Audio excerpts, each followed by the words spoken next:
Alright, hey, what's up guys? It's Roy here, and I have the Samsung Galaxy S21 Fan Edition here in front of you. Now with this video, I'm going to just do an unboxing and first impressions video, and then my full review will come in about a week after I've been able to use the device. Now as far as the actual unboxing of the packaging here, as you can see, it's a white box. It does have that signature S there in the middle. It is kind of like a graphite color, which does go along with the color of the device that I went with. It does say Galaxy S21 FE 5G there.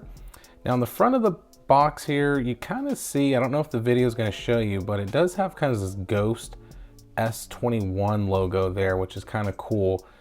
So like I said, it might be hard to see with the lighting in the video, but you can definitely see it there. And then what's also pretty cool is that there is these little icons all across the actual box, which basically kind of reminds me of like the MKBHD icon skins. So you have, you know, the anti-shake hand here, and a camera picture, and just all these little emojis. So anyways, just kind of details and things like that on the box. Galaxy S21 FE 5G on this side. On this side, it just says Samsung. Nothing at the top or bottom except for the IMEI stuff. And then on the back, basically just kind of a breakdown of what's actually inside the box. Now I did go ahead and break the seals right before this video to go ahead and get everything booted up, but just to get it out of the box, there we go. And there is the phone here, which we will actually put to the side and show you what's actually inside the packaging. Now, unfortunately, as you can tell here, there is no charging brick or anything like that inside the box, which is kind of to be expected in this day and age with phones, especially with the Fan Edition. Now, with the contents inside, as you can see, you do have a SIM card ejector tool there. And then as far as the contents inside of here, we do have a USB-C to USB-C charging cable that is white. It's about 3 feet if I had to guess, so not a super long one, but it does at least come included with a charging cable. And then you're also just gonna get the same old mumbo jumbo stuff inside as far as the quick start guides go in English and in Spanish, and that's about it. Now the phone does come in this packaging here, as you can see here. So super simple, basically just kind of peel the top and the bottom there, and then just kind of pull this side off.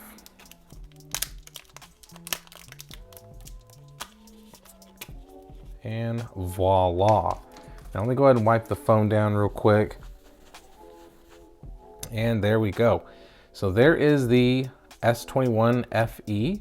So this is the graphite color. It does come in other colors as well, which I will link down in the description. But I went with this one because I'm just a fan of darker phones. I really like that olive green color that they have, but this is the one that I got. So I did pick this up at T-Mobile today. It did launch as of January 11th, which is today. It's $699. Now it does come with 6 gigs of RAM and 128 gigs of storage. They do have one version that's a little bit above it, which is 8 gigs of RAM and 256 gigs of storage, but that's it. I just stuck with this one here because like I said, for $699, it's definitely, in my opinion, probably the better deal if I had to guess. There is no expandable storage, so is what it is. Now, as far as the first impressions of the actual device, it has this really nice matte finish back. It is a glastic back, so it's plastic, it's not glass. But the thing I love about that is with that, it gives this phone an extremely lightweight feel. It's 177 grams, so it's a really lightweight phone. But as you can see, it does look very, very similar to the Galaxy S21, obviously, hence the Fan Edition side of it. Now you do have the Samsung branding there, which is very like embossed feeling. It's you know, pretty nice. It does feel pretty good. Kind of got some slobber there or something. And then at the top here, it does kind of mimic that S21 camera hump that I absolutely loved. But with this one, it's just a tad bit different, because this material is all the same. So with the S21, which if I can reach and grab it real quick, there's the S21. So as you can see, the S21 kind of had more of a shinier material that kind of bled into the side of the phone, as you can see there, and it was very sharp edges, where with this one it's very dull edges, so it's a lot more smoother and not so 90-degree like the S21 is. So it's just a lot more blended in, but it doesn't bleed over to the side here. As you can see, it actually ends where the meetup of the metal rails are here. So as you can see there, it's just really all about just being a part of the back of the phone instead of bleeding into it right there. So just something to point out. So there's the back. I really like the color. I didn't know if I would like it or not, but I wish it would have been black, but I'm okay with this this kind of dull gray here. So on the sides here, as you can see, we do have some antenna bands there, some 5G stuff there. You got a power button and volume up and down button that is nicely raised and pretty tactile. So not bad. And then when you go down to the bottom here, as you can see, you do have your USB-C port with a speaker down here at the bottom, which the phone does have stereo speakers, a mic, and then you got your SD card slot there as well. Sorry about that out of focus there. Then of course some antenna bands there. So let me get this out of the way. For some reason, I think that's why it's kind of getting out of focus here for us. There we go. So there's the look of the bottom. And then on the sides, nothing really fancy to talk about other than, once again, an antenna band there. And then we do have the 5G little slot there. And then at the top, an antenna band with a mic up top. As you can see, at the front of the phone is completely flat. So there is no curved edges or anything like that, which I am a big fan of. I much rather have a flat screen versus a curved screen. And then at the top here, you do see that we do have a single selfie hole punch camera there at the top, which we'll go over a little bit with this. So before I boot it up, like I said, just with the overall impressions of the phone in my hand, with it being a 6.4-inch screen, it doesn't feel actually terribly that large, especially when you do compare it to, say, for example, the Google Pixel 6 here. It is actually surprisingly a little bit smaller. So when I do put them up side by side, as you can see, it is just a tad bit shorter than the Pixel 6. And then when you lay it on top of each other, the Pixel 6 seems to be just a tad bit wider, or almost exactly the same. But the narrowed aspect of the Pixel 6 versus this, it just feels a little bit wider in the hand, but not terrible. It actually does feel pretty good, especially since the Pixel 6 is over 200 grams and this is, like I said, only 177. It just feels so much different in the hand compared to my Pixel. So let's go ahead and get it booted up real quick, and while it's booting up, let's go ahead and talk a little bit more about the screen that we're staring at. So like I said, it is a flat Full HD Plus AMOLED display. It is 6.4 inches. Now, like I said, you do have that selfie hole punch camera at the top. You also are getting a 120 hertz fluid display here, which is very welcomed. Now you only can drop it down to 60. It doesn't do like the adjustment, you know, all the way down to like 1 hertz or anything like that. So when it comes down to the refresh rate, it is 120, which obviously I would highly recommend using this phone in 120 hertz. That's the way it's designed. I do not care about saving a little bit of battery life when it comes down to it. So as you can see here, I have the always on display already on, but let me go ahead and double tap there. Let me kind of put my code in there, and yeah, let's get it turned on. Whoops, accidentally restarted the phone there. So it keeps on doing this, which I don't know, guys, if this is just a random thing that's happening to my phone, but as I've been updating it, it keeps on doing this to me.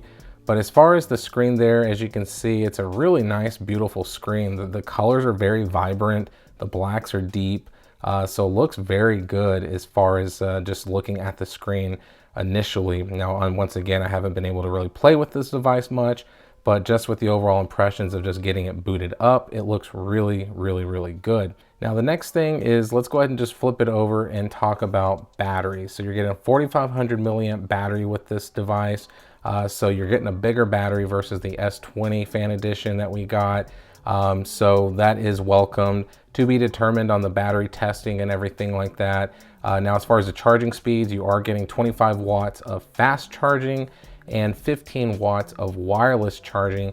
And you do have the capabilities of the reverse power share when it comes down to like charging some earbuds or something on the back of the device. Now, since we're staring at them, the cameras, you do get a triple camera setup on the back. So you're getting a 12 megapixel wide angle, a 12 megapixel ultra wide, and an 8 megapixel telephoto lens. So the main difference there is the telephoto lens versus the traditional S21, because that came with 64 megapixels. So it's quite a bit of a jump down, but obviously they had to skimp somewhere, but you are at least getting a telephoto lens with this versus, like, for example, the Pixel 6, which only did come with the wide and ultra wide. Now, you are also able to do 30 times space zoom, which is obviously digital zoom, but that is an option if you did want to go that route with this device, but you can do 3 times optical if you just wanted to use the lens itself. Now, on the front of the phone, like I said, you do get that selfie hole punch camera there. That is actually 32 megapixels. So to be determined as far as the quality of the photos, I have to imagine it's gonna be just as good as the S21, in my opinion, if I had to guess, especially from all the reading that I've done about this device. So once again, to be determined. Now, also with this phone, we are getting IP68 water resistance. So we are getting that out of the box, which is pretty nice. With the Snapdragon Qualcomm 888 chip, the performance should be pretty dang flawless and very snappy and responsive. As far as testing that out, I haven't really been able to test that out yet. But once again, once I'm able to actually use the device, I will dive into all that. But as you can see there, that buttery smooth animation with 120 hertz. So everything all in all seems to be very quick and responsive when it comes down to it. So once I'm able to actually, like I said, dive into the device a lot more, then I'll be able to talk about that in my review. And another couple of things just to talk about before we end this video is the capabilities of video recording. You are able to record 4K up to 60 frames per second with the front and back cameras, which is actually pretty nice. And another thing that you do get with this device is, as you can see there, you do get an in-display fingerprint scanner. It is a little bit lower, so surprisingly, it's not terrible to reach with your thumb, but it is optical. So as you can see there, that light there, so it is an optical fingerprint scanner versus ultrasonic like on the S21. But once again, they did need to kind of go cheap on certain things. But so far with the responsiveness of it, it hasn't actually been terrible. It's actually pretty quick and snappy. And I did register both my fingerprints on my thumb, on my right and left fingers. Yeah, like I said, as far as the snappiness of that fingerprint scanner, not too bad. And so there's a slew of other things that you can do with the phone, but all in all, guys, I don't want to go too deep into the weeds with everything. Like I said, you're getting just a really good phone out of the box with a lot of great features from the S21. And like I said, they do need to kind of drop down in some of the quality of certain things, but they cut out the things that most people don't care about. So for $699, is this the best option? To be determined. There are some really great phones out there to compete with this. Like I said, the Pixel 6, heck, even the S21. You know, at the end of the day, that's already dropped down in price, and you can find a used one for even cheaper than this one. So it might be worth just jumping into the S21. But also at the same time, the S22 is coming out probably in the next month or so, and that's gonna obviously be better than this phone, right? So all in all, like I said, this is a perfect phone for someone who wants the best of both worlds, right? You're getting a little bit bigger screen. You're still getting all the great internals. I'm sure, like I said, after I do my testing, it's gonna be snappy and responsive. So I don't think I'm gonna have any issues there. But all in all, guys, this is the unboxing and my first impression. So far, I think it's been a pretty dang cool, good little phone in the short time that I've had it. So let me know down in the comments if you picked this phone up or if you plan on picking this phone up for your daily driver or just a backup phone. So hit that like button if you liked the video. If you loved it, please subscribe and ring that notification bell for up-to-date content. So be safe, God bless, and I'll see y'all on the next one.